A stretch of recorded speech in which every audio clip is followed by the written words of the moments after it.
All right, we have a viewer. Welcome aboard, whoever you are. Thanks for coming. Uh, yeah, I'm just going to ramble for a bit uh, and give people time to join us. But if you want to let me know who you are in the chat, that would be amazing. Although you may well be seeing ads at the moment if you are not subscribed, because it usually kicks off with some ads. So yeah, if you are subscribed and you're not seeing the ads, then yeah, let me know who you are in the chat. Uh, Otherwise, I'm liable to bore you with my waffle. I hope you are having a good night, whoever you are and wherever you are. Two viewers, look out. Spoiled now. Yeah, cool. So today or tonight, I'll just be debriefing on the reunion event, which was obviously massive, 5,500 people. Wanted to give everybody an update on what's happening with Gary and his wife. We've got some special announcements for some upcoming shows. And we also have a special offer if people are watching this stream. Only if you're watching it live, though. You can't be watching the recording. $20 off your Underground Sessions 4 ticket if you haven't got yours yet. If you use the code TWITCH as thanks for joining me tonight. Yeah. So I'll probably start off with some news about February. I have 4 gigs in February, which is like a record since the 90s to have 4 in a row, which is very kind of people to be booking me that much. And I do appreciate it. Yeah. So we have February 7th. We've got Underground Sessions 4 with myself, Chad Devious Bergman, and Chris Lee, all celebrating our birthdays at that event. There's about 100 tickets left, and then it will be sold out. If you haven't grabbed yours already and you weren't here right at the start to see the thing above my head here that says you can get $20 off your ticket as thanks for watching this stream if you use the code TWITCH. But as soon as the stream ends, I'll be turning it off. So jump in there now if you still need a ticket. Yeah, that's going to be a big show. Sees the return of H, formerly H Bomb as well, who is going to be joining me for some Shrans madness. Yeah, if people enjoy Leighton and his hijinks and mine, then it won't be one to miss. There'll be also be another big back-to-back with Chad and Susie. 2-hour set from Chris Lee, who's coming over from LA. It's the only set he's playing in Australia this year, I think. So, yeah, definitely one to catch if you can. Yeah, February 7th, 3 p.m. until 2 a.m. So some definitely going to get your money's worth for those tickets. It's 11 straight hours of techno and trance. Excuse me. And yeah, $20 off right now with this code Twitch. Yeah. Hey, Kerry, how are you? Thanks for joining us again. If you do have questions, guys, about anything I'm talking about at any stage, just chuck them in the chat. Or if you want to comment something that is relevant, I'll read it out. Yeah, these should be interactive, these events. So it's not just me waffling on, though that is the bulk of it. All right, cool. We have 8 or so viewers, which is probably around our average for one of these. So I'll start talking about Reunion. Reunion was amazing.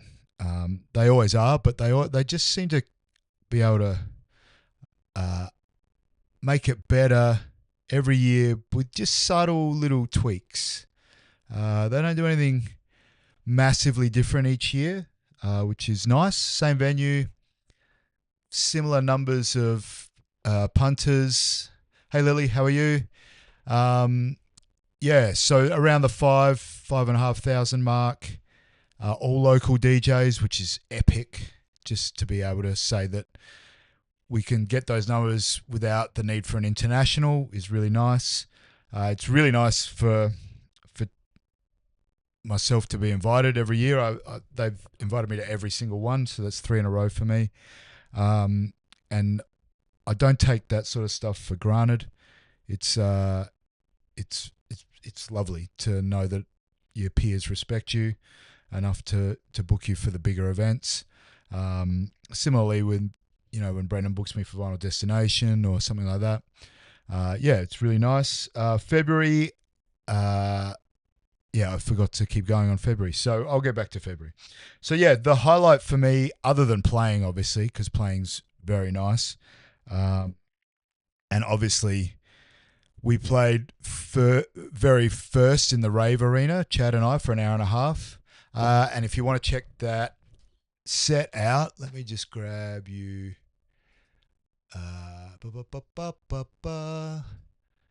Grab you a link because it is up on YouTube, and you'll see what we managed to accomplish in terms of playing first, but not. Why has that not worked? Give me a sec. Yeah, we played first, which is, traditionally a tough set to get a dance floor going. But there's the link in the chat. Thanks, Jason. First time chat too, so thanks for joining us. We appreciate you. So we managed to we definitely had the rave tent pumping by the end of it. So we kind of took people on a bit of a journey, I think. Anybody who was there can chuck their opinion in the chat. I won't be offended if you think, nah, that was not a journey. But we went from, we started with a bicep tune, one of my favourites, Glue, which is beautiful piece of music. Not a lot of people would have heard that because those who were there will know that there was a hike to get to the rave tent. So not a lot of people would have heard the first two tracks, which was Glue by Bicep and Joy Orbison's Flex FM with Little Yachty. And then moved into some more housey sort of vibes, into some more techie sort of vibes, then some progressive and some trance, and then even some bootlegs that Chad and I did. Chad played his bootleg of Run DMC, It's Like That, and I played my bootleg of Blockbuster Night by Run the Jewels. And Chad finished with Mark Broom's remix of Mama Said Knock You Out by LL Cool J. So there was really broad, diverse range of music. That's kind of the beauty of getting a 90-minute set, is that like you don't have to condense everything down. You can give tracks time to breathe as well, which is really nice. You're not looking to just churn through them. So that it was really I didn't actually go through the R&B. I just went down that little walkway, Kerry, but underneath the stand. Yes, but I think a lot of people did it the way you did it as well, and checked out the R&B room, even if it was super brief, the checking out. But we really, well, I can't speak for Chad specifically, but he looked like he was enjoying himself, and I had a great time. Obviously being on that early it's kind of a blessing and a curse at times. The blessing is you get the freedom to play whatever you want because no one's played before you. You can really set the stage, pardon the pun, for the rest of the day / night by getting people in the right mood early. And I used to play for about 2 or 3 years in the 90s. I played first set at Synagogue every Saturday night before Angus. So I've kind of got some love for that first set. A lot of people did ask us, though, on the night, they either asked us why we played so early or apologised for getting there, in their words, late and missing our set. I don't know what will happen next year. I never do until just before the show. but I got a feeling. So I played first the first year. We played third, well, second and third because one of the other DJs didn't rock up. So we played his set and our set at the second one, which was after Damage, but we were meant to be third. And this year we're back to first again. So I really don't know what will happen next year, but we may well be victims of our own success in that we, without wanting to sound boastful, we did such a good job this year that they'll want us to do the same thing again. So yeah, if you are planning to see us next year, I would plan on being there early. I can't guarantee that, but yeah, I would assume that we'll probably be on early again. But who knows? You never know. Maybe we get peak time. Who knows? Maybe one of my EPs or Chad releases something this year that goes bunter and we end up as DJ superstars and we get peak time. Fingers crossed, hey? Fingers crossed.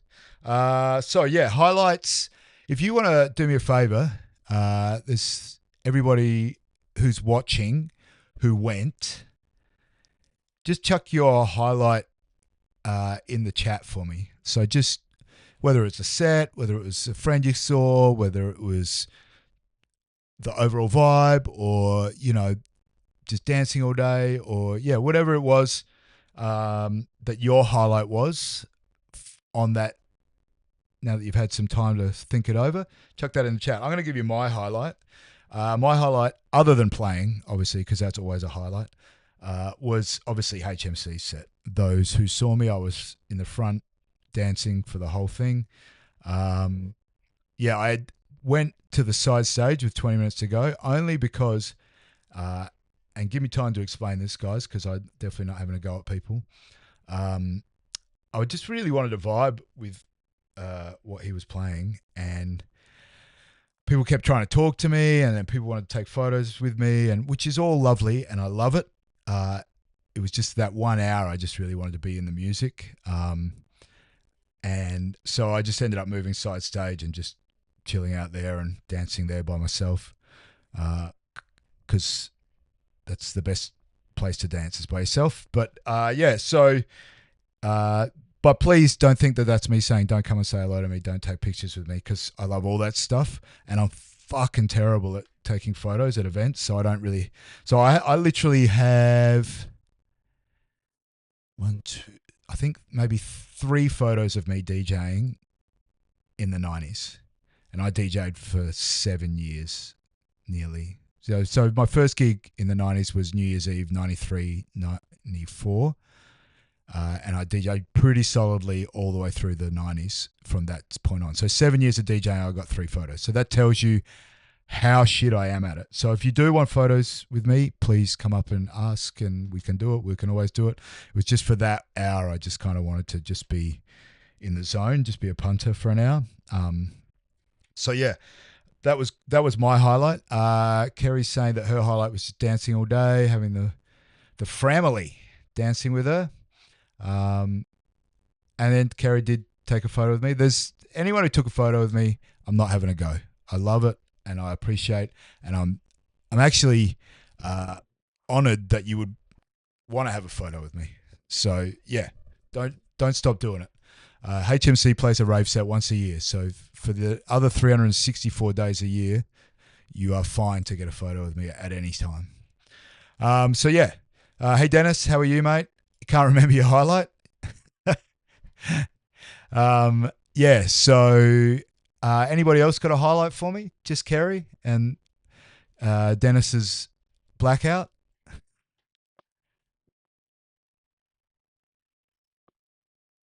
Come on, there's 16 people on here. There's got to be at least one other highlight.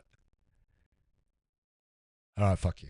All right. So that's probably it for reunion.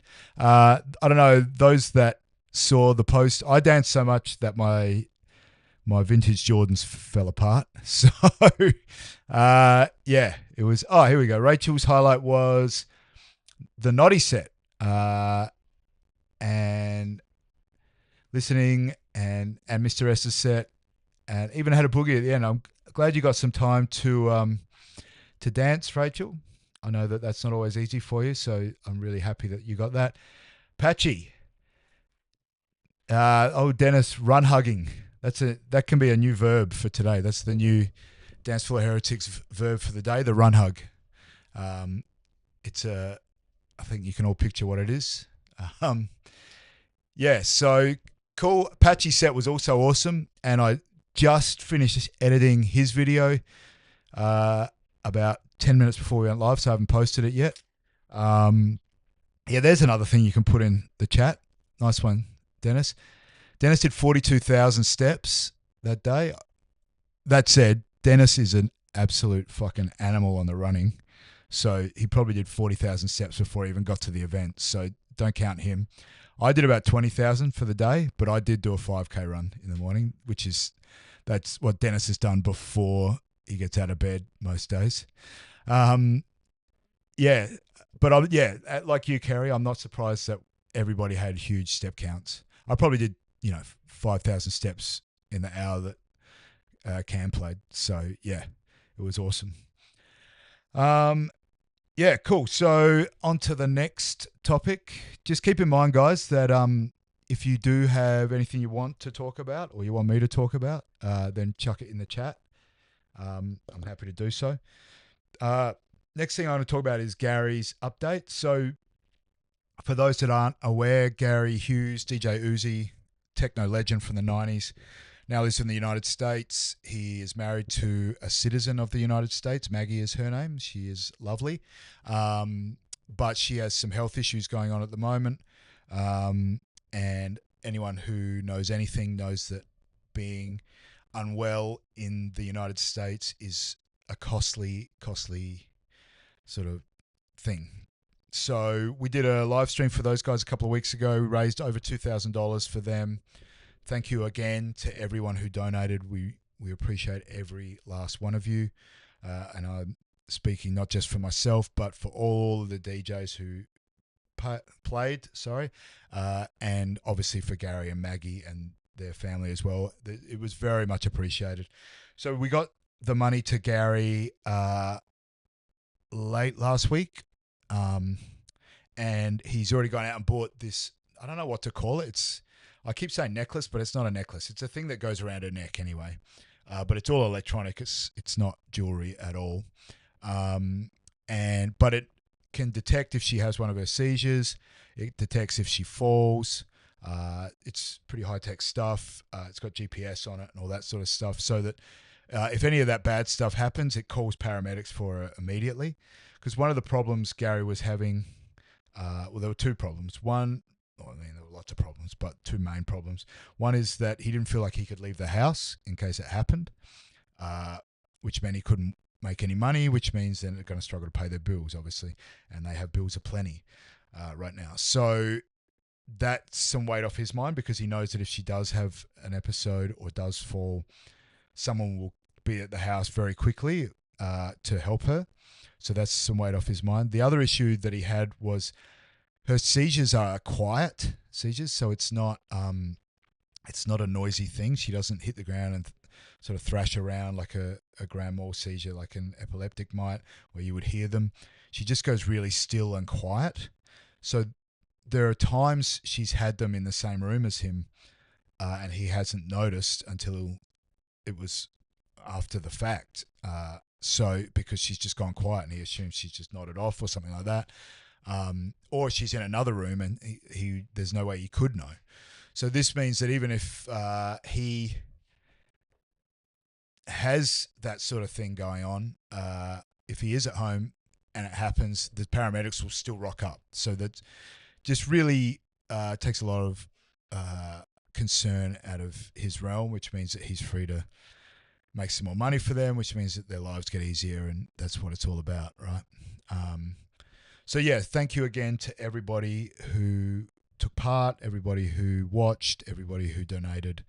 We appreciate all of you. Maggie hopefully will be getting well soon, but if not, we may end up doing another one to try and raise some more money for them. Hey Christy, how are you? Good to see you on the weekend as well. If you want to chuck your highlight from reunion into the chat, that would be amazing. We, yeah, we all had a great time there. So that's basically it on the Gary update. But yeah, thanks again. I really, really love how this community looks after each other. So we never know when it's going to be one of us that needs that helps, right? So yeah, it's good. Yeah. So all right. So I'll mention again for those who weren't here earlier. If you don't have your underground sessions tickets yet, I've just created a discount code Twitch, all caps. If you go buy it before the end of this stream, you'll get $20 off. But it's only for people who are watching this stream. I'm going to turn it off as soon as I turn off the stream. So yeah, go do that now if you haven't already. The other thing that I was going to mention for underground sessions is that we're going to try and do something a bit different for people. So if you have, I hate this term, but mature age kids, so kids over 18. So let's say 18 to 30. I'm going to do something for them so that they can come either free or cheap. So I just want to see if we can get some younger heads into the show. So if any of you have that sort of scenario going on, obviously kids that are interested, because I totally understand why kids wouldn't be. The idea of going out with my parents when I was 18 was absolutely abhorrent, but I know times change. And the reason that I thought of this is because so many people, including you, Dennis, a couple of times, introduced me to their kids at reunion. And I was like, this is cool, man. It's cool that these people are like involving their kids in this community. Like I just said, the community is awesome. We have something very special in this city, I believe. Dennis laughing because he's introduced me to his daughter before, and then on the night he's like, hey, you got to meet my daughter. I'm like, all right, cool, because Dennis was a little tipsy, and I'm like, yeah, cool, we have actually met, and then about an hour later he comes up, he goes, hey, this is my daughter. I'm like, okay, I can see where Dennis is headed for today. All power to him. That's what events like that are for. He was having a good time and not hurting anybody. So yeah, no shade, but yeah, it gave me a smile when he introduced his daughter for the second time in an hour. So yeah, thank you for that, Dennis. I feel we're well and truly well met now. So I'm gonna think about that over the next coming days. Stay tuned for that if you are a parent of a mature age child. Cool. Christy's trying to get her 33-year-old daughter to come. She's coming to Anthems, but she likes it hard and fast. Well, she's definitely going to prefer underground sessions because the first hour and a half of Anthems will be housey because that's what Paul likes. So, and it's his show. So, so it doesn't really get, and it really never gets hard or fast. It just gets techier in my second set. I'll be playing similar to what I did last year with, some Beltram and HMC and stuff like that. So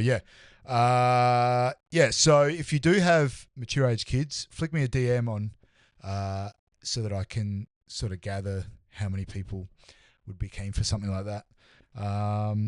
Even if it's one, that's fine. That actually is a good segue into the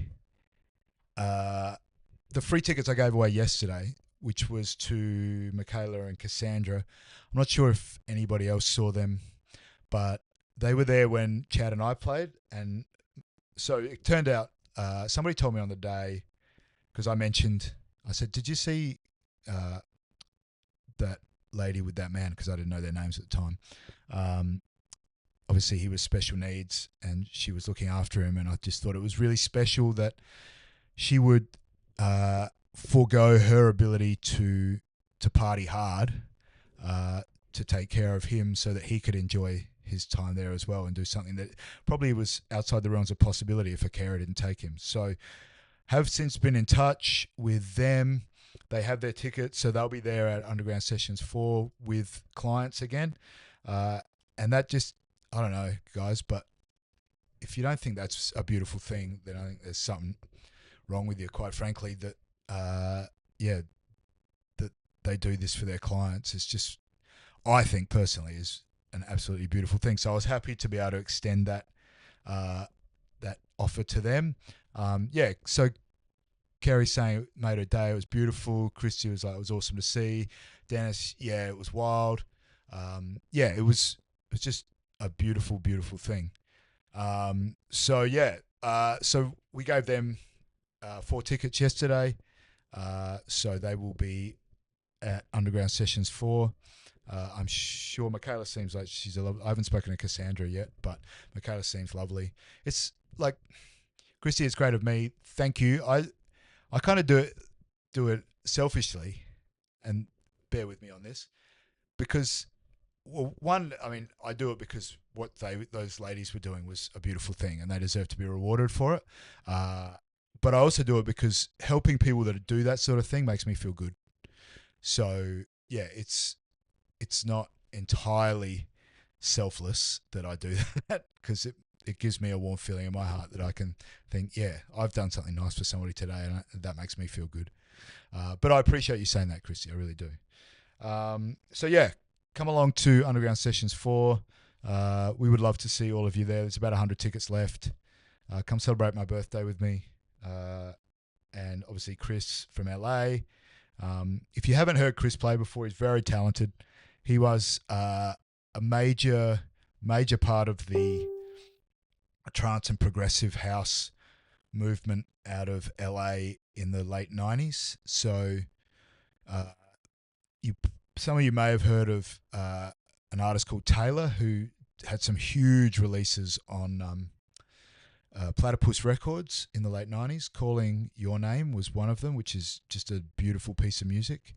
I've got that on vinyl, I think 2 or 3 times, because of different mixes. The vocal is just spectacular.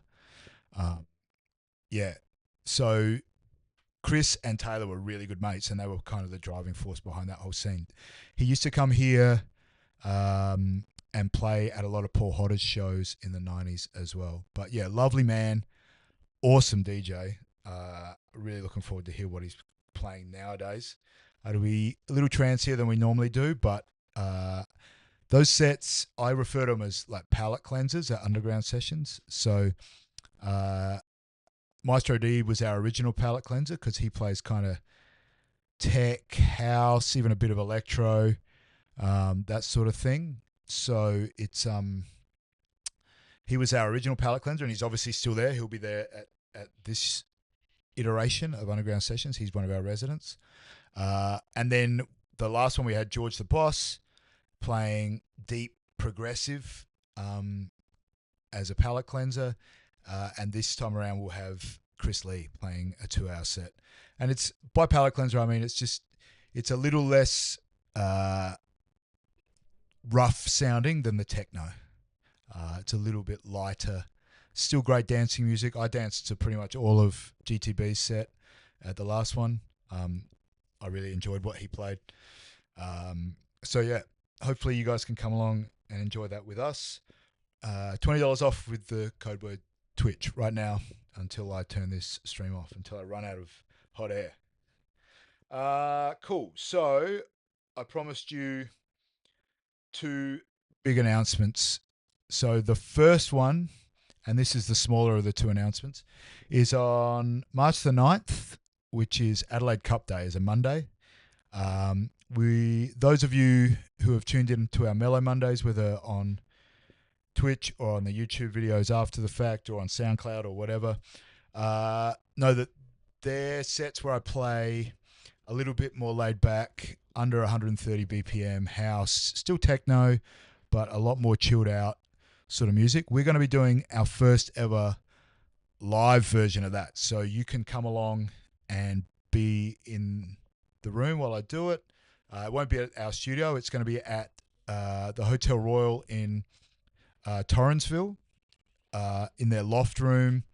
and on there they've got a massive balcony that overlooks Henley Beach Road and whatever the side street they're on is. So we have the whole balcony and the function room. But that said, it only holds sort of 50 to 60 people, so tickets will be super limited. Christy, thanks, Christy, for an amazing segue. It's Christy's birthday weekend, so you got to come for that. It's also my sister's 49th birthday that day, so she will be there as well in fine form. So like I said, though, tickets are going to be very limited, but they're not going to be very expensive. I've just got to work out the final budget, but if it'll be way under. It'll be probably $25 max for the ticket, and I'll try and keep it closer to 20. So yeah, hopefully we can fill that room, and it's going to be like 2 in the afternoon until 6 at night because I know a lot of people have work the next day. I kind of would place it in between the 2 meals as well, so you can have lunch and come, and then go home for dinner, or have lunch at home, come, have dinner at the pub, or whatever you want to do. Obviously is entirely up to you, but it's between the 2 meals, 4-hour set by me playing all the mellower sort of stuff that I play on Mondays usually. So yeah, it should be a good time. There's still 13 people in the chat. I hope all 13 of you come and bring a friend. So there's half the room full. Cool. Tickets will be available on our website, obviously, as usual. Hey, Mary, our favourite Austrians in the chat. For those that don't know, Mary is from Vienna. And so it would be Wednesday morning there. I don't know what time it is over there, Mary, but thanks for joining us again. So Dennis won't be there because he's at work and he works on the middle of nowhere. So yeah, sorry you'll miss it, but there'll be no shrines at this one, Dennis, so you're not missing out on much. So that I'll be announcing to the world proper either tonight or tomorrow morning, and launching tickets on Monday. So like I said, there's only going to be 50 tickets. So if you miss out on the 50, I can't make it any larger because the room's only licensed for 60, and I've got to give my sister some tickets for her and her daughter and her friends because it's her 49th birthday, and then there'll be DJs and stuff who want to come as well. So yeah, grab your tickets quick, smart, if you do want to be there. Cool. I'm going to save the big news until the very end, but the 4 gigs in February that I was mentioning before, obviously. BOF, look at my phone quickly, says Patchy. All right. Sorry, guys, while I'm being rude for Patchy. Patchy says, here's some news. Rollers is coming. Stay tuned. So, Rollers is coming, guys. Stay tuned. Patchy has announced it. So that's obviously going to be a drum and bass thing. So I look forward to hearing more about that, Patchy, in the very near future. February gigs, underground sessions. I've waffled on about that enough. It's going to be awesome. Then Feb 14, I'm playing at an old school vinyl event at Unit 3 at Lonsdale, which is where we held Underground Sessions 2. It's a really nice venue. It's kind of a tap house / brewery. Cool vibe. Holds a couple hundred people. The DJs I know of that are playing are myself, Devious, Chantel, but let me just find the message from Bo, who is Hydron, I think is the way you pronounce that. Let me just find his message because I forget what Chantel's DJ name is. Zealous. So Zealous, Devious, myself, and Hydron playing at this one. Vinyl, 90s. It should be good fun. Then on the 21st, obviously, is Anthems as part of the Fringe. Those who were at Anthems last year will know it was a massive event, over 1,000 people. It was Scott Holder playing at the kiosk for that part of it is free. You don't even need a ticket for that. You can just roll into Gluttony, hang out by the kiosk, and listen to Scott play some awesome 90s house. And then at 9 o'clock, 10 o'clock. So 8 till 10 is Scott in the kiosk. 10 till, if the format stays the same, it'll be 10 till 10:30 will be Josh. 10:30 till 12 till 11 will be me. 11 till 11:30 will be Josh. 11:30 till 12 will be me, and then 12 till 12:30 is Josh and I back to back. So yeah, that'll be a fun time again. That's all classic 90s stuff again. And then let me think. What did I get? Oh, and then yeah, I'm booked for the next Doof Techno event, which is James's event, which is on the 26th or 27th, the following week anyway, with another international, but he hasn't announced it yet because he's got a show on this weekend, so I'm not going to steal his thunder. But that one will be awesome as well. That one's at Ancient World. Looking forward to playing there as the closer. So the reverse set of what I played at Reunion. So yeah, the guy that I'm playing after, who is the international, I've been listening to some of his sets like on SoundCloud, and it's fucking sick. Yeah. Oh, my head will hit the roof at Ancient World. I tell you what, the Ancient World, I believe, somebody confirm or deny this, is the old Mile High, is that right, on Highley Street? Which used to have a tiny little recovery in there, and it was made out to look like the inside of an aeroplane. This is back in the early 2000s, I reckon, like 2002. And it was tiny then, and it didn't have all the, like it was, like I said, decked out like an aeroplane, so it didn't have all the clutter in it that I can see is currently in there. So yeah, I may well bang my head. I won't wear my heels to that one. Glenn tells me it was 2002, 2003. So yeah, it was. My memory's not that cooked. So yeah, I only knew that because I reckon 2002 was the last time I went to a recovery. So yeah, it was a long time ago. So what's that? 24 years. Fucking hell. I'm old. Cool. So, yeah, that's my February, man. So I'm hoping to see as many of you at as many gigs as possible, because, yeah, I love this tribe and I love that sense of community we've got. There's a lot of other sober ravers in this clique. Not that we have any dislike of the non-sober ravers, Dennis. But Dennis is thinking about getting on the bandwagon, so everybody big up Dennis. Dennis, I don't know how Dennis does it. Like, Dennis showed me a stat on his phone. I hope he's okay with me telling everybody this, but I can't see why he wouldn't be. That he had gone running, and when Dennis goes running, we're not talking about like, because I go running most days, but it's like 5Ks tops. That's not even Dennis's warm-up, right? Dennis shows me a stat that he's gone running 458 days in a row, I think it was at that time. That was Friday last week. So he's probably over 460 now. 460 days in a row, he's gone running. Like, Jesus fucking Christ, Dennis. And he'll do it hungover. He'll do it. In the chat, Dennis, tell us, did you go running the day after Reunion? So yeah, minimum 5Ks. So that's my max. He went running after Reunion. So those that know Dennis know he was there at 2 to see Chad and I play because he's a fucking legend and we love him for that. So I don't know, what time did you leave, Dennis?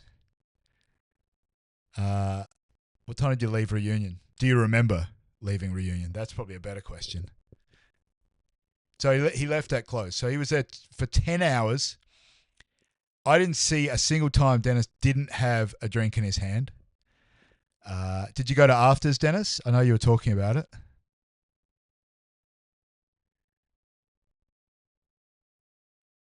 All right. Whatever. Even if he just did the 10 hours of solid drinking and still went running. Oh no, there you go. They left at 11 and went to Macca's. That's probably why you managed to go running, because you killed the hangover. Oh, you got an Uber from afters. Nice. So yeah, and then still went running. So what a weapon. So the fact that he can do that, like, is bonkers to me. Because when I was drinking, it's been a long time. Uh, the chances of me doing anything the next day after a solid session was practically zero. I it was like movies on the couch and Uber Eats, because I couldn't be bothered even cooking for myself. So yeah, so over 3,000 k's a year. I don't reckon I'd drive that far. So I can tell you, I drove because I got my car in March of last year, and it had 1,800 k's on it, and it's just ticked over 5,400 k's. So yeah, I've done just over 3,000 k's in a year. Good work, Dennis. Dennis, not the menace. He's the machine. So yeah, that's my February, and then obviously there's a weekend off in between. I saw Kurt asking I believe the techno show at Ancient World is Doof Techno. I believe that's what it's called. There's one this weekend with a girl from Sydney is the guest, but I forget her name. But yeah, kind of psy techno kind of blended stuff. Really cool. Like when James, who is the promoter, sent me the link to his mix at the last one, I was like, oh man, I play a lot of this stuff. Like, this is cool. I play it a little bit slower than he does. It probably as part of a lot of it would be part of the Mellow Mondays. So I'd be playing it around 128, 130 BPM. He's playing it around 135, 140. But yeah, just a lot of really cool stuff. I'll be playing around 140, 145 that night. So yeah, right up your alley, Dennis, if you can be there for that one. No, that one's not out yet, Kurt. Sorry, you obviously joined us late, but that's fine. That one hasn't been announced. It won't be announced until after their show this weekend. So yeah, so they'll get the current show out of the way, and then they'll start promoting the next one, which is a good way to do things. Yeah, similar to what we do with the Underground Sessions. So Underground Sessions 5 is all the artists are locked in, and yeah, it's that one will be announced on February 8th or 9th, depending on how I feel the day after February 7th, because I'm usually pretty tired. But not hungover, thankfully. But not also running more than 5Ks, Dennis. Yeah.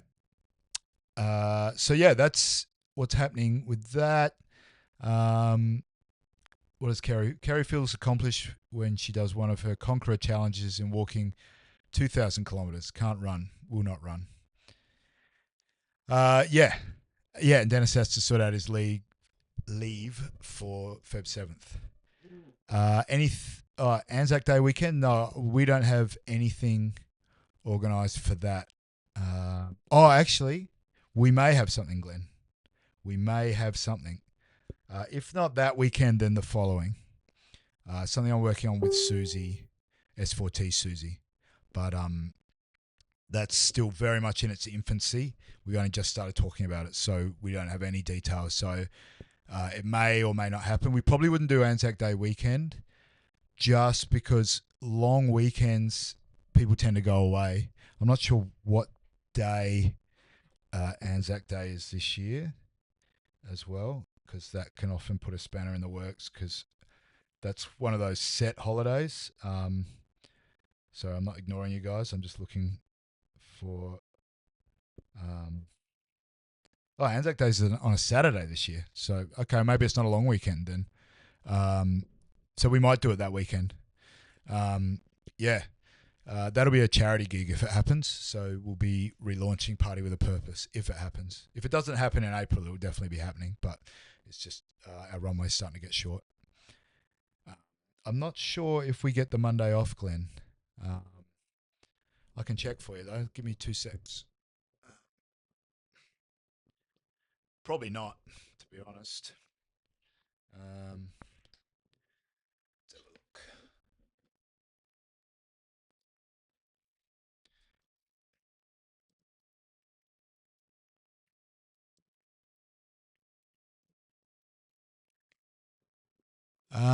We do not get the Monday. By the looks of things, we get the 25th is the public holiday.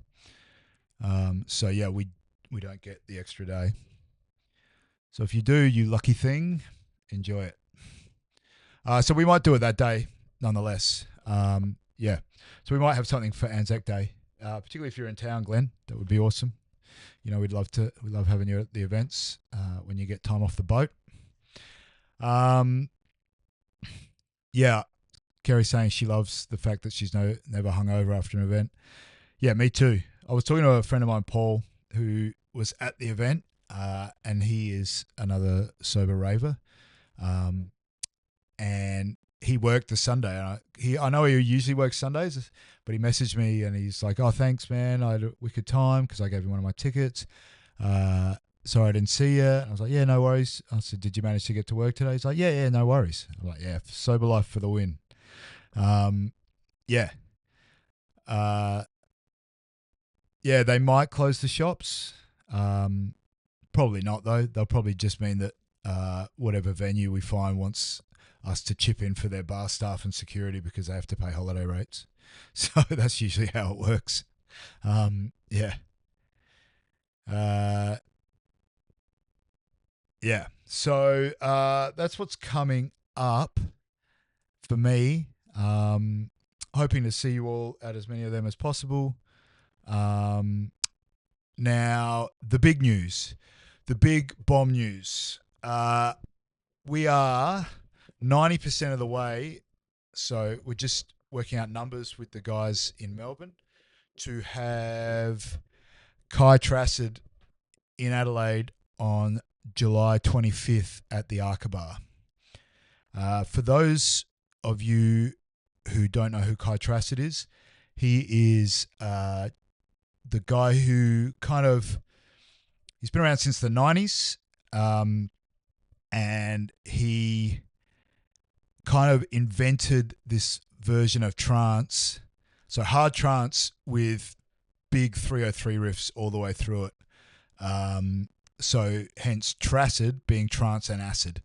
So he's from Germany. He hasn't played in Adelaide in like 20 years, despite being traveling the world and being in Melbourne and Sydney quite regularly. The Melbourne and Sydney shows will be like 5 to 10,000 people events, just to put it in context how popular this guy is. If you don't know who he is, just like it sounds like a dickhead comment, but Google it, bro. Yeah, like I'll tell you what I'll do is let me go to YouTube and go Kai Trassard. All right, let's find one of his songs.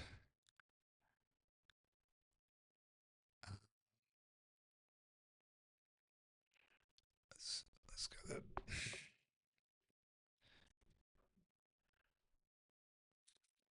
Sorry, guys. My wife will tell you that I struggle to do two things at once, and I'm proving it. But she's right more than she's wrong, that's for sure. She definitely knows me better than I do, so that makes sense. Here we go. So I'm just going to shrink myself down here. And let's see if I can make this work, hey?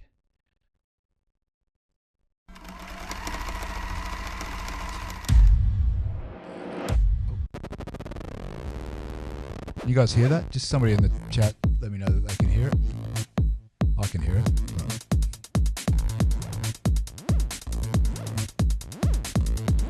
Cool. Hearing the music is just like seeing the colors of trance and feeling the power of acid. This is one of his big trance from and acid. the late 90s, Trance I reckon. and acid, Maybe early 2000s. and acid, and acid, and acid, trance and acid. So yeah, really chunky, almost a blend of techno and trance together. So perfect.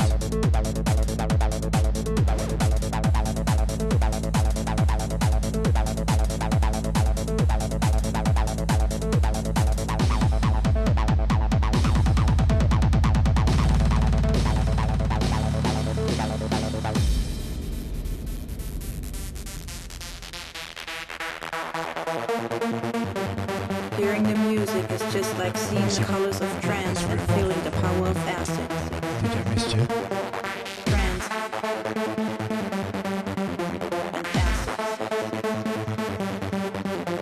Trance and acid. Trance and acid. Got it on vinyl? Nice one. And acid. Trance and acid. Trance acid. Trance acid. Trance acid. Trance acid. Trance and acid.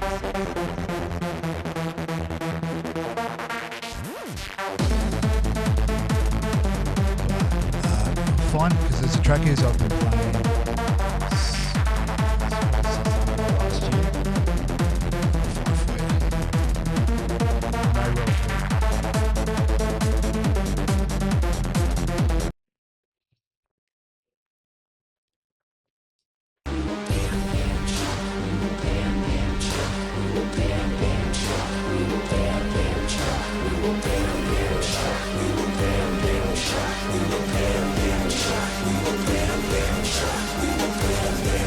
Fine for you. May well be. I played this as part of my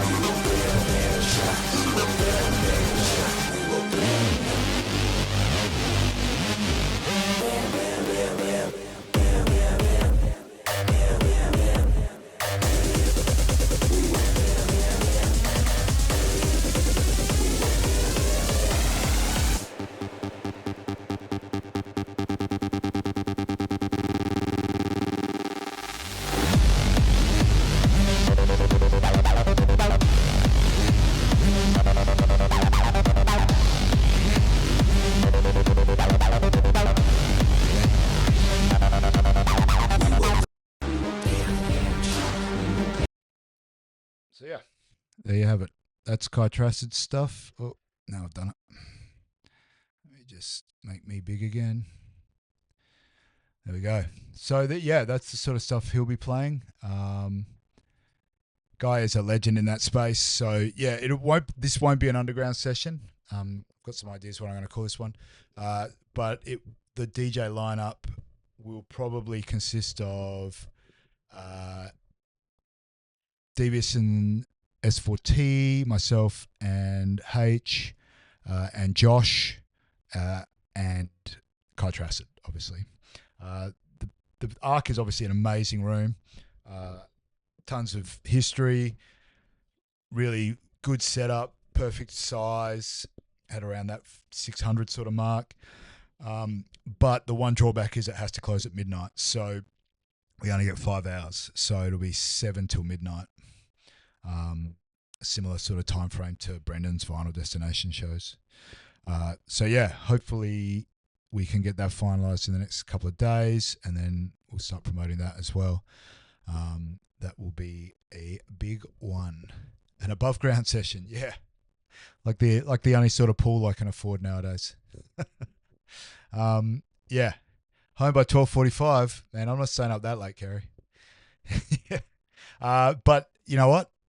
You can always, if you want to, head into town and keep kicking on, because it'll only be midnight. So yeah, we might organise an after party somewhere or something if there's a call for it, but we would need to get some feedback on that, because after parties aren't my thing, as anyone who's known me for more than 5 minutes knows. Yeah, cool. That's about it from me, but I will, same as we did last week, open it up to any questions people have.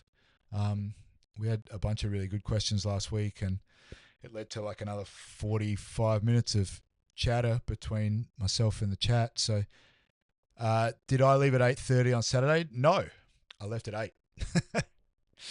So I grabbed my stuff at 7, just after Josh started at 7:30. Not because I don't like Josh, but because I was very tired and my feet hurt, and I'd already been there for 6.5 hours. But then it takes like half an hour for me to get out of there because I got to stop and say, people are like, "You going? Don't go." Like, yeah, I'm going. Let me buy you a drink. No, I don't drink anymore. Oh, well, do you want to do something else? I'm like, no, I don't do that anymore either. Yeah, so I got out of there just before 8.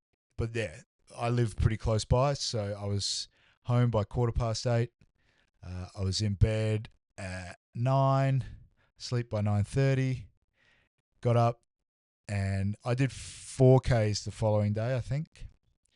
But I didn't run it. Dennis, you would not be proud of me because my knee was fucked. So yeah, I just walked and stretched and tried to relieve the pain of my knee. Yeah, no, you didn't tackle me, Dennis. I was tackle free from you. I'm kind of disappointed now. I'm disappointed I didn't get run hugged, as Patchy put it. You'll have to run hug me twice at the next one. And I'm way more built to receive a run hug than Patchy is. Let's be fair.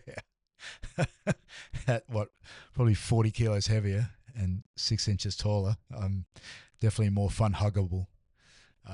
Yeah. Yeah. Now I got to wait a year, bro.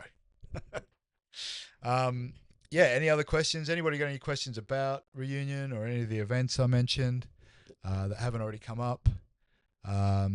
Just a reminder, anybody who hasn't been here since the start, if you do need your ticket, grab it. Underground Session 4. I'm getting ahead of myself. Tickets, $20 off until the end of this stream with the code Twitch. So jump in and grab yours ASAP, particularly if we don't get any more questions, because that'll be the end of it. Okay, question, generic one. Tell us what is the most expensive vinyl I've ever bought and why. And then Kerry will have a follow-up. I bought Quantum Leap off Andy J for $100 in 1993. I don't know what that is in adjusted money, but $100 was a lot of money to me in 1993. That is definitely the most expensive record I had. But then I had that and about 30 other records. And so Quantum Leap, now you can get it on Discogs really easy. Back then, like I think maybe 6 copies had come into Adelaide, and Andy had 2. GTB had 1. I forget who else had it, but it was like it's a big tune. Like you guys, if you don't know what Quantum Leap is, you definitely know the tune. Quantum Leap by Dread, if anyone's looking for it, and it was a monster tune. And yeah, I think I was probably, it was at 7. I remember it was at 7 Stars, which was a club I worked security at. So it was before I was even really DJing for real. And Andy and I were friends, and he played it, and I was like, "Fuck! I wish I had that record." He's like, "Oh, I got 2 of them if you want to buy it, but it'd be $100." And I think I'd just been paid, because you used to get paid cash back then, the good old days. And I think I'd just been paid like $200 for the night, and I was like, "Yeah, cool," and I gave him $100 out of my pay and just took it. And then so I'd had it for about 6 months and still wasn't playing anyway, so I hadn't really been playing. And then I was playing at a house after a rave, and it was my friend Sean's house where he lived with a guy called Peter. And we were out in their back room at like 7 or 8 in the morning. I remember the sun was up and everything. And Noddy came up and he's like, "Man, I need that track." And I was like, "Man, I paid $100 for it." And he offered me like 60 or 70 records as the swap for it. And I was like, "Well, I currently have like 30 records. So you're taking me from 30 records to 100 records instantly, right? So that's massive. And it's not like they were shitty records. It was like Rabbit City Records and some Prodigy and all sorts in there. So it was a good selection of tunes. So that's how Noddy ended up with his copy of Quantum Leap. It was formerly mine and formerly Andy's before that. So there's a little bit of rave trivia for you. Troy had a copy of Quantum Leap. Yeah, I think maybe Karma had a copy as well. Yeah, it was it was very hotly sought after. But yeah, and because I wasn't really playing at that stage, by selling it, swapping it with Josh, it meant because he was playing everywhere at that stage with all the I don't know if they were Ultra World yet, but maybe Instantaneous Productions events like Discovery and their parties. So it meant that he got to play it, which meant more people got to hear it. So it was a cool sort of everybody won out of that scenario. Everyone, like literally everyone. So I won, Josh won, and Ravers won. It was awesome. So yeah, that was kind of cool. If I missed a question, please put it back in because the chat kind of scrolled up on me. Yeah, Josh was the vinyl swap king at one stage. Actually, you know who was Karma, Craig Carlson, who's no longer with us. So rest in peace, Craig. But yeah, he had a wild collection. Like I'm pretty sure he came from money, so he had the ability to buy records that nobody else could get for crazy money from people. So he had a wild collection. But yeah, he was pretty famous for swapping and stuff like that. He was famous for some other not so scrupulous actions as well. So less of that said, the better. Now that he's passed, we'll just leave that alone. But yeah, yeah, he had a wild, and he didn't even start DJing properly until after I had, despite his record collection. So yeah, interesting. Any other questions, guys? Any other topics you want me to talk about? Well, you had a follow-up question, right, Kerry? Absolute favorite event that I played at back in the day. So it's very hard for me to pick one. So I'll pick three. If that's all right. One that we did with just me and Paul, which is Smile, because that was the first show we did together. The first successful show that I'd done. And it was just an amazing night, and people still talk about it. I mentioned Smile is like, because Smile was in a barn basically in the middle of nowhere, up near Harndorf at this unused farm, and the barn wouldn't have held more than 300 people. And then there were people out, and we had it rammed because there was no security, nothing. It was very 90s rave.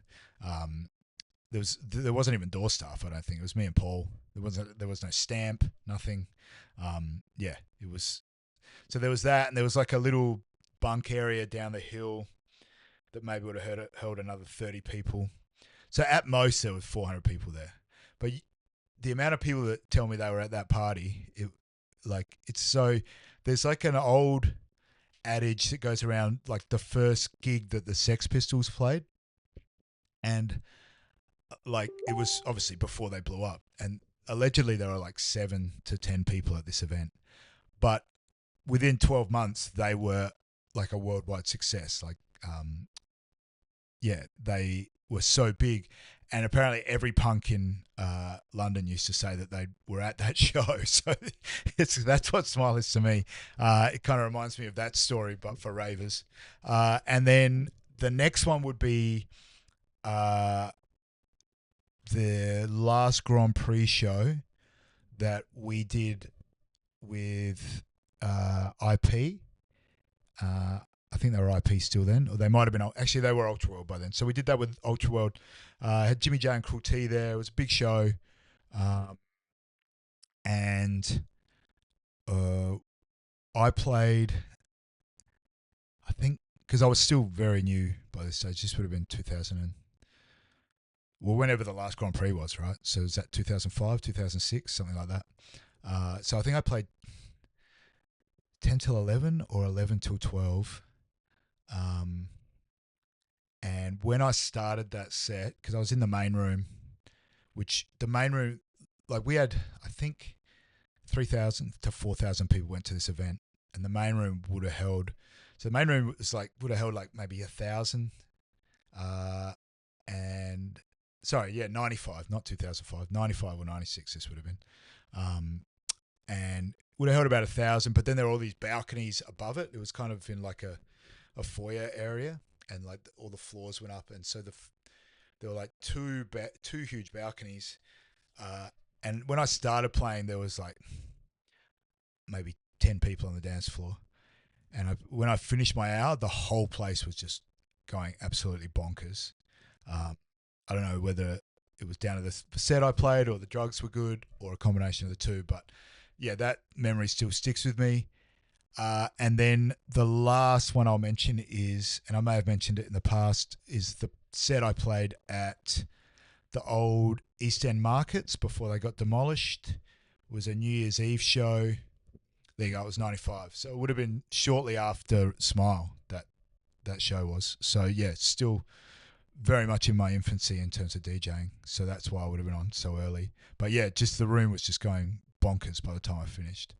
And that's why that stuck with me. And then the last one was I played 11 till 12 on New Year's Eve and this would have been probably 95 as well, maybe 96. But it's weird how the time is all condensed. Finale was the gig, correct, Glenn? Cruel T played, yeah. Underdale University it was at. Yeah, time's so condensed. I don't know if anybody else experiences this, but the 1995 to 1998 to me feels like it was a decade compared to like say 2016 to 2026. Like, so they feel like the same sort of period of time. I don't know if anybody else experiences that. Part of getting old, I think. Actually, I read an article once about why that happens, and whether it's true or not. But it's the reason time speeds up as you get older is because your brain measures it like a percentage of how much time you've already experienced. So when you're 5 years old, 1 year is like 20% of what you've done. And when you're 100 years old, it's 1%. So that's why they just start skipping past. So at 50, they're starting to skip past really quick. And then sorry, I keep rambling on, but that New Year's show, I remember it would have been 96 because I'd been DJing for a while, and I was like, they booked me to play 11 to 12, and I think I said something to, I think it was Josh again. He keeps coming up in this, naughty Josh, not a DJ Josh. And then I was like, man, why are you putting me on so early? He's like, no, you want that set, bro. He's like, I played it last year. The lead up to midnight is the prime set at a New Year's Eve event. And I was like, oh, that makes sense. And he was right. He wasn't bullshitting. He was absolutely correct. So that wasn't like it was empty when I started. That place, I think it opened at 9, and that place was heaving at like 9:30. Like, people were up for it. Those who were out in the 90s would remember that, yeah, shit went crazy from the start. And so when I started at 11, it was already pumping. But I remember I just bought the Mistia remix of Amphetamine, which I'm going to try and find on YouTube for you guys right now. And Mistia remix. And the build up at the start is amazing. Yeah, here it is. So I'll play you. This is how I started my set, right? So it was already doing pretty well, right? Dance floor was probably 75% full and people were up for it. And then hopefully this is it. This is how I started my set. Come on. And when it dropped, the whole place just absolutely erupted, which you'll probably understand why in a sec, because this build up just builds and builds and builds and builds and then just drops like a ton of bricks. It's fucking incredible. So yeah, let me just maximize that so you don't have to look at all the weird shit I watch on YouTube.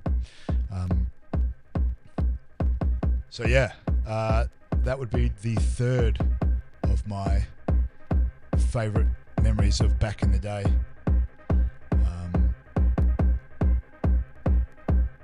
Yeah, I opened with this a lot, Glenn, because it always worked.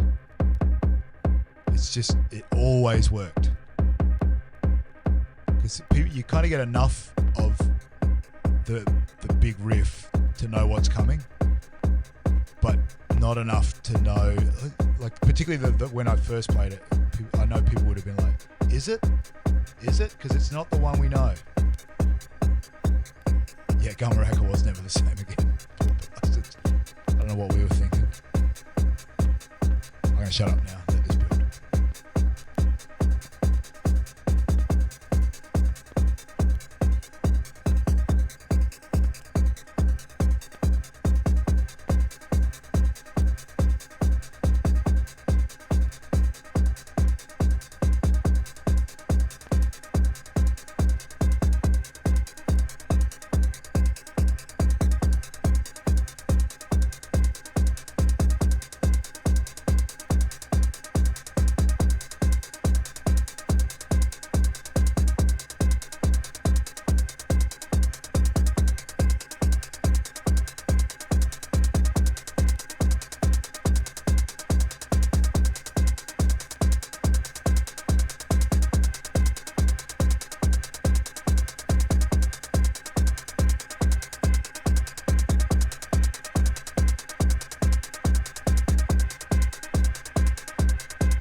That is the point where the place went bonkers. Justifiably, I would say. Yeah. It always worked, as I said. It still works, even when you play it twice. Yeah, it may be worth the effort to get a digital copy of that, I reckon, to play it at something. Yeah. Now, did I miss anything? Oh, yeah. So I wanted to mention something with Kerry was like, Kerry said that it's a bit like Angus and his Do Not Be Alarmed track, right? So you should ask Chad about that, because Chad has a copy of that same a cappella lead-in thing on vinyl, and he swears that he played it first, that he was playing it before Angus played it, and that Angus, in Chad's words, stole his intro. So, yeah, that's a bit of background for that. I don't know if that's accurate or not, but he might have been playing it first. I doubt Angus stole it. I think it's probably more so that they both had it at around the same time. Yeah. Yeah, would have been.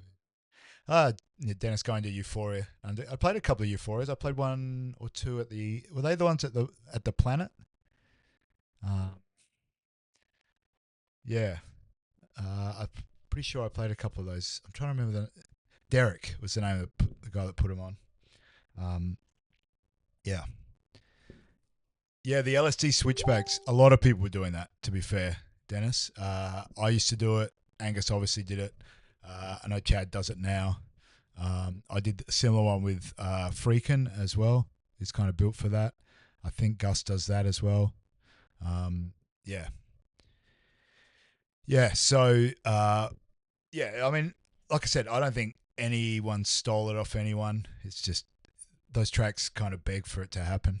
It's just one of those things. And, particularly the Adelaide tracks, it's like everyone was playing those records because we were so stoked that they came out of Adelaide and they were internationally huge that, yeah, it was just bound to happen. So, yeah, I'm not ready to say anybody stole anything off anybody, but we were all doing it around the same time.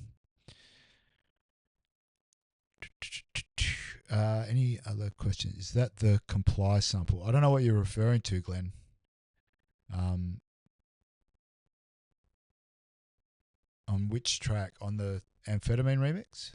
I don't know that there was any sample in there. Maybe I need to go back and listen to it again. Yeah, any other questions? Anything else anybody wants to ask me? Kerry, you said you had 1 million questions. So you get one more because you've had 3. Nah, Gus first chat. Yeah, throw down, boys.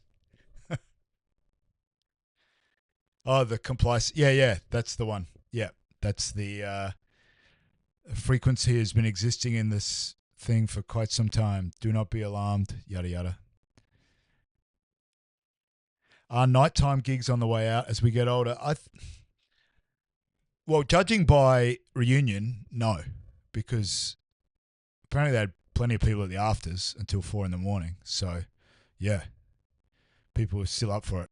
Me personally, yeah, like the latest. Well, Susie booked me to play 2 till 3. Brendan booked me to play 2 till 2:45 or something recently. So I am getting later sets. They do. Thank God I don't drink or party anymore, because I think that might kill me. But I didn't. I've never played a Stardust, Kerry. I have played at Pondy but that was at Enchanted Forest, 2003, I believe. But yeah, nighttime gigs, I think, are less appealing the older you get, particularly if you are sober.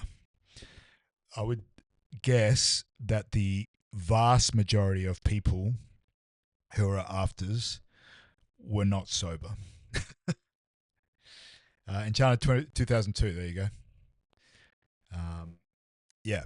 So, yeah, my guess would be that the people who go do all-nighters at any age over 40 are generally people who still indulge in, at the very minimum, alcohol and very likely some other stuff as well to keep them ticking over.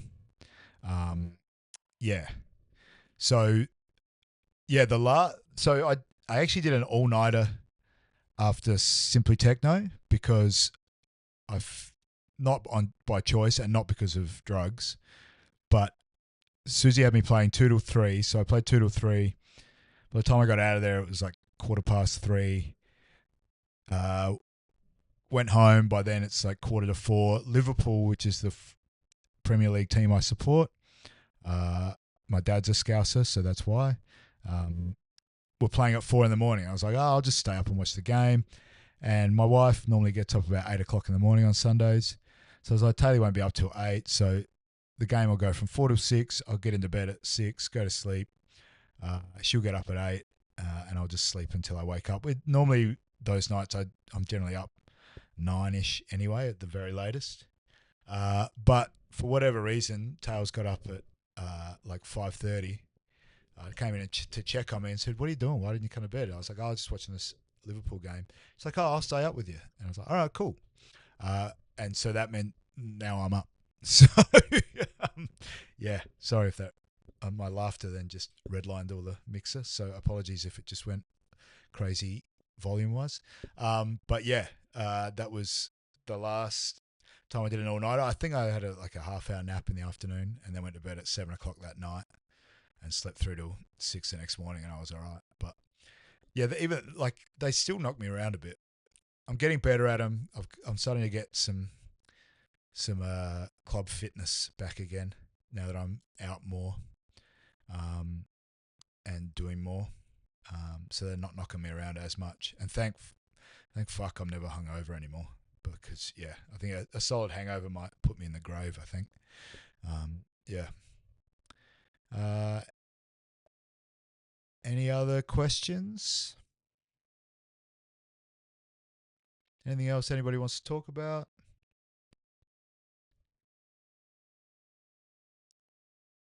There's a question. What was your best night back in the day? Everyone? What do we got in the chat? What do we got watching? Boom, boom. 9 people still watching. Favorite event from the 90s or the early 2000s? If you were young like Dennis. There's already been a few mentioned. Stardust, Enchanted Forest. I know Glenn's old enough to have been at some of the 90s ones. Space DJs at Enchanted 2000. Enchanted 2000, I think I was at Mobilong. So I wasn't really able to party with you guys for that one.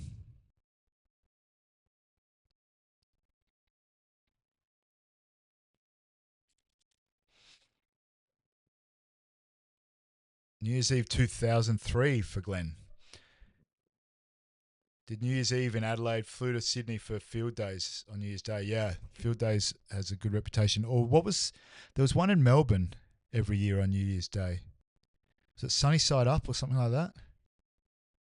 And Sean Quinn and Casey Taylor used to close it every year and just fucking crush it. Shout out to those guys, legends. For those that don't know, Sean Quinn and Casey Taylor are both from Melbourne, and they are Quench. They wrote Dreams, which I'm sure all of you know what I'm talking about when I say Dreams by Quench, which I also played on Saturday. Mount Crawford Enchanted for Kurt. USA Dream Team Thunderdome for Kurt. Come on, mate. Now you've had 2. I had 3, but you had 2. Ronnie Size at Cargo Club. Now you're up to 3, Kurt. That's the cap. You get a hat trick. Tribal Festival at Wavell with Prodigy and Grandmaster Flash. That is a wild combination. Was that even a rave, Christy? Because Grandmaster Flash, obviously classic hip hop. Prodigy were rave, but are now more festival, in my opinion. Yeah, Jeff Mills is definitely on another level, Glenn. He's on another level on all things. Like, and I don't mean that as a negative. He's a lovely man. Who, like, because I met him when we did his show at Heaven in '98. He's a lovely man, very quiet. But yeah, just an absolute maestro, DJ wise and production wise, and right into fashion and stuff like. Just not what you would expect from one of the underground resistance OGs, right? You expect him to be like Mad Mike, balaclavas, militant, yeah, but a lovely man. Like, nothing wrong with being quiet and focused. Wet Music live with percussion at Enchanted Sedan. Yeah, Wet Music would have been sick. Was that Willie and Paul? Was that who that was for Wet Music, Dennis? Oh, an orchestra with Derek May would have been nuts, Glenn. It was just Willie. Yeah, Willie Tell was super talented. He doesn't DJ at all anymore. I heard that he Oh, Digby. Yeah, that makes sense. So because we were looking, because Chad loves Willie Tell, and he's mates with him. I never met Willie, so I'll be honest up front with that.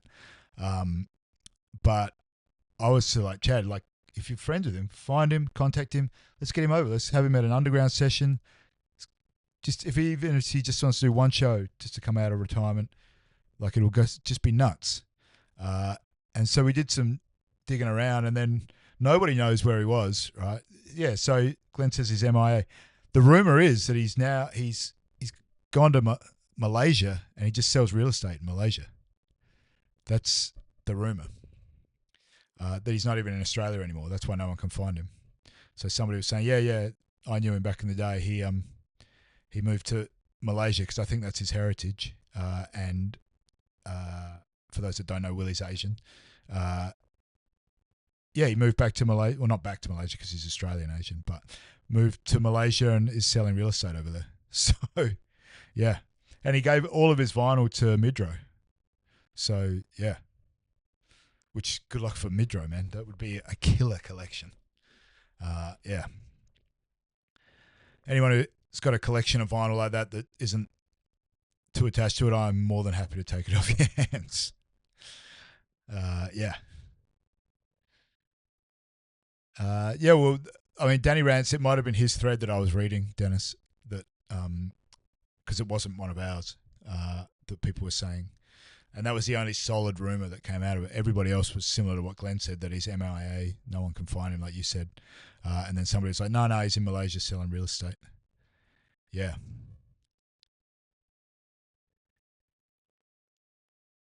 There you go. Glenn picked Midra up from the airport after he'd OD'd on the plane.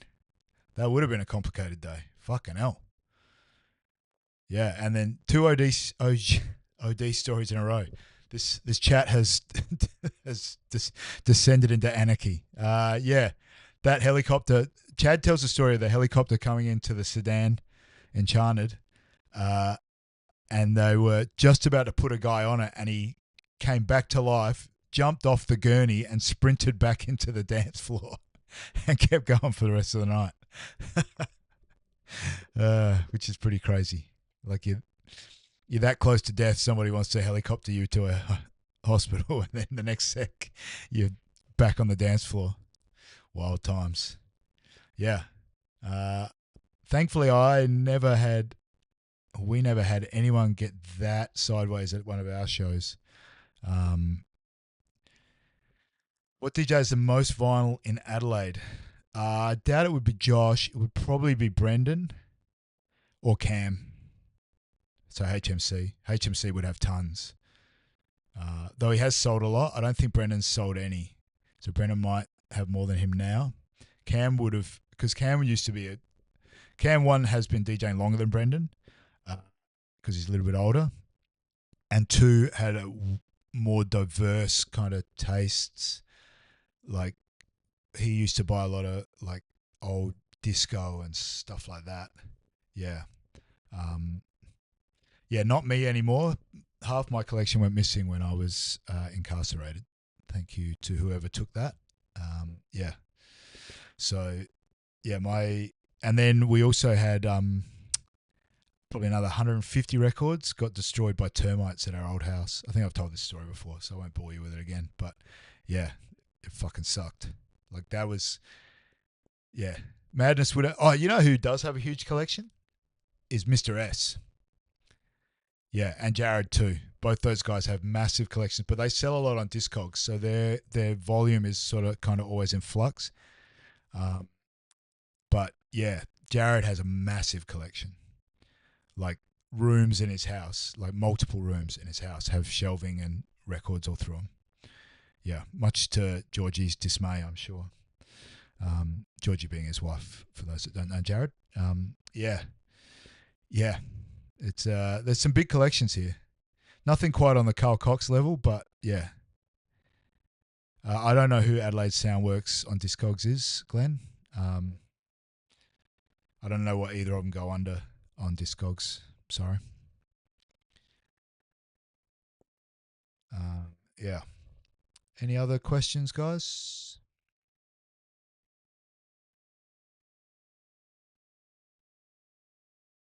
Any other stories you want me to tell?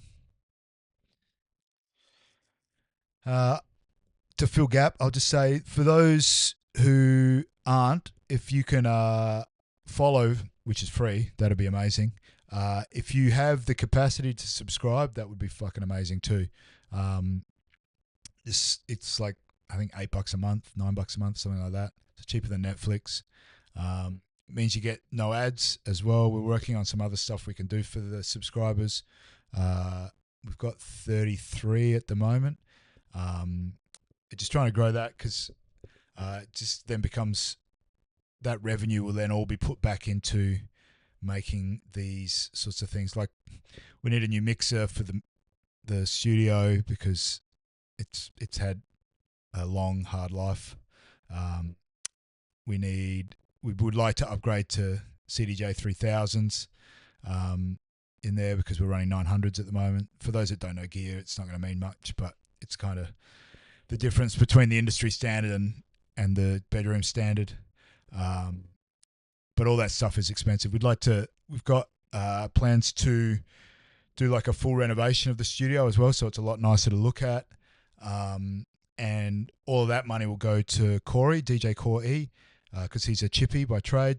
So that money will stay within the community once we've got the money. But that's like what we just talked about. Like if we buy an A9 mixer, we're looking at what, $3,500, $4,000. 3,000s is probably another $5,000. The renovation we've been quoted is another 2 and a bit. So right, where are we at? Like 10, 12K. So yeah, every little bit helps. Yeah. So as Lily says, it's great value. Subscribe, y'all. Don't take my word for it. And you get some extra emojis that nobody else gets, so you can flex in the chat. Yeah, and you get a nice little star or a first or something next to your name when you post in the chat too, which is so people know that you are invested in the community. If you can't afford it though, I will say as well, none of this stuff, we appreciate everyone who comes to our events, to our live streams. If you can't afford it, don't do it. If it's the difference between you paying your bills and subscribing to our Twitch, pay your fucking bills. All right. So, but if you can afford it, yeah, please consider it. We do appreciate it. It does help us to hopefully make these things better. Yeah, we want to go to an A9. Glenn, I appreciate to borrow the 750. We might end up doing that because right now we're running on just the peg for the crossfader on the 700. It's on its last legs. It's feeling the pain of having to deal with Patch every weekend. He's a ruffian. Yeah, the V10 is probably a bit much for the studio. It's too bloody wide for a start. Yeah, but yeah. So if there's no other questions, managed to get to 90 minutes again. So yeah, maybe I should have been an MC. Nah. Yeah. Thanks to everyone who came. If you are subscribed, we do appreciate it. If you're a Patreon subscriber, we appreciate that too. If you're both, we double appreciate you. If you don't have your tickets for Underground Sessions 4, time's running out. $20 off with the code TWITCH. Go to www.dancefloorheretics.com. Find the ticket area. It's the only ticket there at the moment, so it's really easy to find. No need to thank me, Kerry. I love doing this. It's just yeah. It's probably good for my brain even as well to try and draw it back 30 years to try and remember stuff. Yeah. Good night, Glenn. Thanks for coming, mate. Yeah. So it's benefit to me. Plus, I get to talk to you guys about the shows that are coming up. Keep you in the loop. Yeah, so I appreciate it. Thanks for being here. Cool. All right. This will be on again next week. I'll try and get a guest for next week. Last week we were obviously meant to have Gary, but he's got a lot going on, so that's fine. This week I knew after reunion I'd be pushing shit uphill to try and get a guest. So next week I'll try and get a guest, maybe one of the guys from Underground Session 7. Maybe Chris, if I can get him, would be awesome. But I don't know what time it is in LA right now. So that said, he travels all the time, so it depends where he is. Or maybe Paul. We can talk anthems. But cool. Thanks, guys. Love you all. Have a wonderful evening. Remember, we'll be on from 4 to 8 as usual on Friday for the techno/drum and bass shenanigans with myself and Patch. And sleep tight. All right. Speak soon.